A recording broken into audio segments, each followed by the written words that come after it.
Real World AIP. I'm Stacey and tonight I'm making stir-fried beef heart. I have made heart a lot of times. I used to subscribe to like a meat delivery and the cheapest anyway, I was getting really cheap beef heart and I like ate a lot of it over a period of a few months. And this is my absolute favorite way to prepare it. First thing we gotta do is kind of clean it up. There's some things that need to be snipped off from there, so let's get started with that.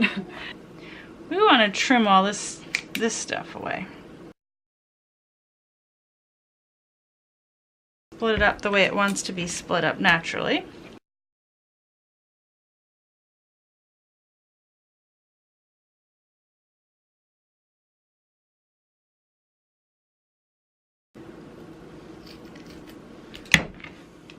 Get in there, and you're gonna lose some meat. Hopefully you have pets.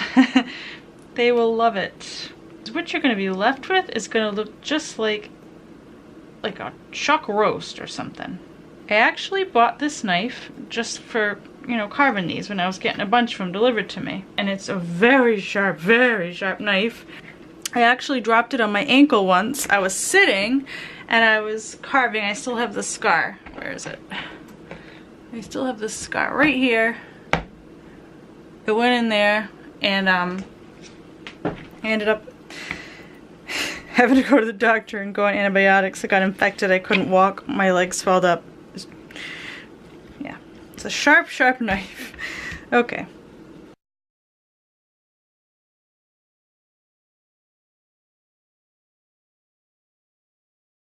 Look at that. It just looks like red meat. It could have been any cut. You'd never know the difference. Beautiful. Just finished, you know, doing the same thing with this. Trim it all up. Same deal.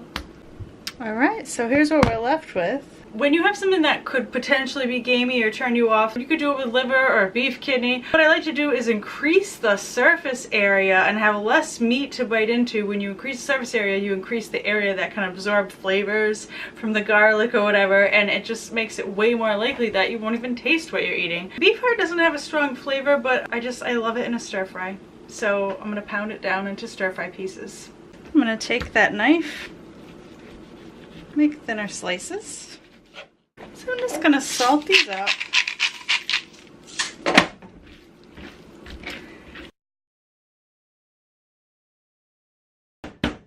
That is the sound of a heart pounding. Cut it into bite-sized pieces. And now I'm just going to portion that out into 4-ounce servings, and I'm just going to make 4 ounces for my dinner right now. Put the rest in the freezer, and then I'll have stir-fry meat ready to go. Of course, we have to label the bag for identification. So I have 2 ways of making stir-fry. Usually I just do it the quick, easy way. I might marinate the meat or I might not, and I'll just throw it in the pan with some oil. There's a video here where you can see how I make a quick after-work stir-fry. But the other day I was leafing through this 1971 cookbook called Oriental Cooking the Fast Walkway by Jacqueline Harito. Anyway, one of the recipes caught my eye. I just like to get ideas, and I go, how can I make that AIP compliant? This was beef shreds stir-fried with onions, and it looked pretty basic except for one thing.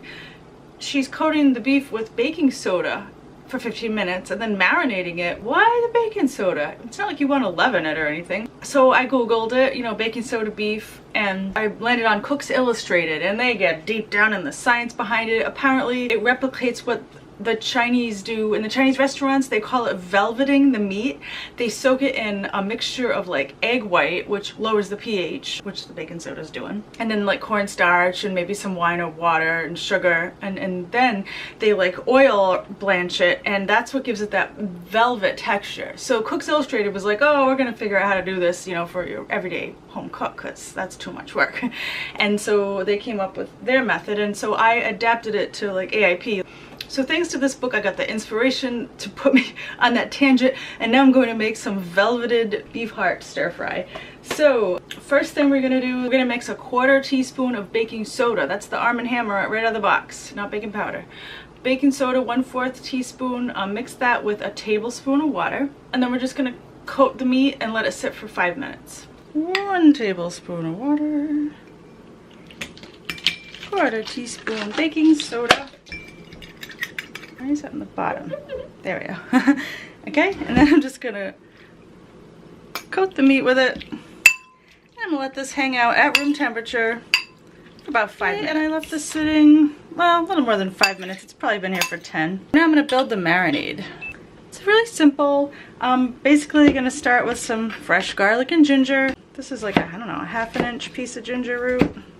Let's say you're out of coconut aminos, or you don't want to spend $7 on a bottle of coconut aminos. Do you know what you can use instead of soy sauce that's really good? It's very soy sauce-like. Olive brine. Yeah, because it's super salty and it has the umami from the olive. It's a great soy sauce substitute.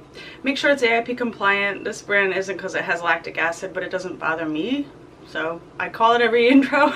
But you know, you can find compliant olives, and so use the brine. 1 tablespoon of olive brine. It's even the right color, look at that. A ½ tablespoon of lemon juice and a ½ tablespoon of water. Let's put this in here. I made a little extra. I'll use that for something later. We gotta add some sweetener. Honey is my preferred sweetener in Asian cooking. And I'm gonna guesstimate like, I don't know, ½ a teaspoon. And last but not least, arrowroot starch or powder, 1½ teaspoons. Now keep in mind, this is for 1 full pound of meat. So this is 3 tablespoons. So for 1/4 pound of meat, we're going to use 2¼ teaspoons. Don't want to add extra. It's not going to cook right. It's going to make a mess is what it's going to do. So this has been soaking with the baking soda water solution for 5 minutes. And now we're going to put that 2¼ teaspoons of marinade on there. No more, no less. Don't want this to be too wet. We're going to let this sit 15 to 30 minutes. For my veggies, I'm going to use some carrots and celery, just some basic old stuff, some onions. And I'm only using this because I have it in the fridge and why not? I don't know if you've ever tried it. It's kohlrabi. If you've ever eaten the stem of broccoli, you know you can peel that and slice it and stir fry that. And it's very similar to that. My crows are fighting in there. Ladies! I'm also going to throw in these pieces of romaine because I don't like this bitter end here. It's great in stir fries though. Why throw it away or suffer through it in a salad? And you can stir fry it and make it taste so good. Alright, our veggies are prepped. Oops, I need to cut these. They're already cut. My onions in a jar. Alright, now our veggies are all here. So throw in some neutral oil. I'll use some avocado oil. High heat to start. You know, you can use any random veggies instead of the romaine. You could use Napa cabbage, Chinese cabbage. You could like basically just do onions. It's up to you. I'm gonna add a little bit of that olive brine to this too. And then I'm gonna throw in the rest of that garlic and ginger. And let it go until your vegetables are cooked but still crispy. You don't want a bunch of mush. If your veggies start sticking to the pan and you need to add some liquid, I dug around in the freezer. I had some frozen beef stock.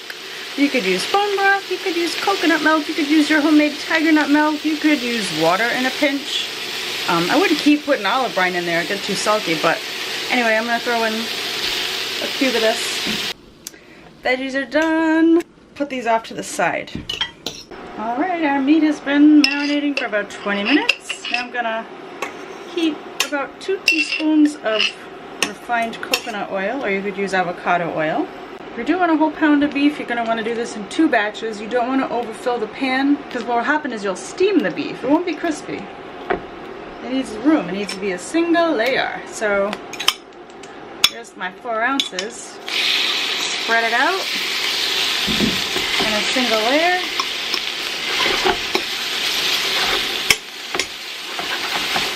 Make sure it can move.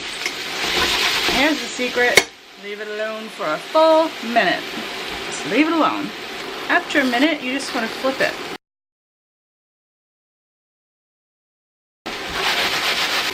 Perfection.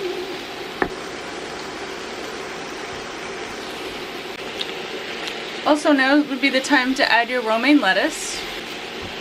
The texture of this beef really is like freaking velvet. As soon as those veggies are warmed through, you can call it a day. I mean, it's just like Mr. Wong used to make. I hope you liked this video. If you did, subscribe below. I post every Thursday, sometimes Sunday. Also, there's a link to my lens down below where you can view my day-to-day meals, meal prep, shopping trips if you want more AIP ideas and inspiration, and I hope to see you soon. Until then, be healthy.